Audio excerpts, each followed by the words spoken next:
ओए सुन, बस आंसर की स्टार्टिंग बता दे, फिर आगे का तो मैं लिख लूंगी। द। अब लिख लेना आगे। तो यार स्कूल तक आंसर लिखना कितना इजी होता था ना, बस आपने एक वर्ड यूज करा द एंड बूम, आपने अपना आंसर कंप्लीट कर दिया।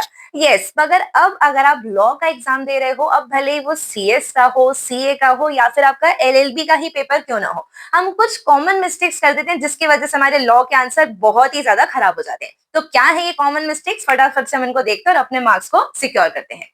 पहली मिस्टेक जो आप करते हैं वो है प्रेजेंटेशन पार्ट पे। यस, बड़े बड़े पैराग्राफ लिखना, उनमें कोई कीवर्ड्स ना होना, उनको डबल अंडरलाइन नहीं करना, ये सबसे बड़ी प्रॉब्लम होती है आपके लॉ के पेपर में। अब आप खुद सोचिए, अगर आपको एक पूरा पैराग्राफ पढ़ने को दिया जाए और आपको कुछ पॉइंट्स पढ़ने को दिए जाए, ज्यादा मजा किसमें आएगा? ऑब्वियसली पॉइंट्स पढ़ने में। तो अपने आंसर को पॉइंट्स में लिखिए, जो भी आपके कीवर्ड्स उनको डबल अंडरलाइन कीजिए, मतलब आपका आंसर अनस्ट्रक्चर्ड की जगह थोड़ा सा प्रॉपर पैटर्न में होना चाहिए। दूसरी मिस्टेक जो आप करते हैं वो है यहाँ पे रॉन्ग सेक्शन नंबर कोट करने की।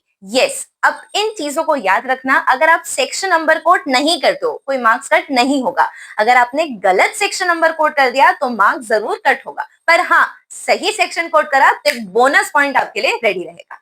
और तीसरी कॉमन मिस्टेक जो हम करते हैं वो है writing everything but not the answers. Yes, कई बार होता है कि हम अपने आंसर में प्रॉपर प्रोविजंस लिख देते हैं, हम सेक्शन नंबर भी कोट कर देंगे, हम केस लॉज भी लिख देते हैं, मगर जल्दी जल्दी में हम आंसर का कंक्लूजन लिखना ही भूल जाते हैं। मतलब जो मेन क्वेश्चन पूछा था उसका आंसर तो तुमने बताया ही नहीं। अब ये हो जाती है सबसे बड़ी गड़बड़। तो याद रखना, आंसर में आपका कंक्लूजन आना जरूरी है। एंड लास्ट, जो भी आपके कीवर्ड्स हैं उसको थोड़ा सा आपको यूज करना सीखना पड़ेगा। मतलब अगर एग्जांपल के लिए आपको लिखना है नो लीगल इफेक्ट, तो उसकी जगह आप लिख सकते हो वॉइड। तो ये कुछ कॉमन हमारी लॉ की टर्म्स है जिनको आप अपने आंसर में यूज करके अपने आंसर को और ज्यादा प्रोफेशनल बना सकते हैं। तो इन गलतियों को याद रखना और अपने पेपर अच्छे से देना। All the best.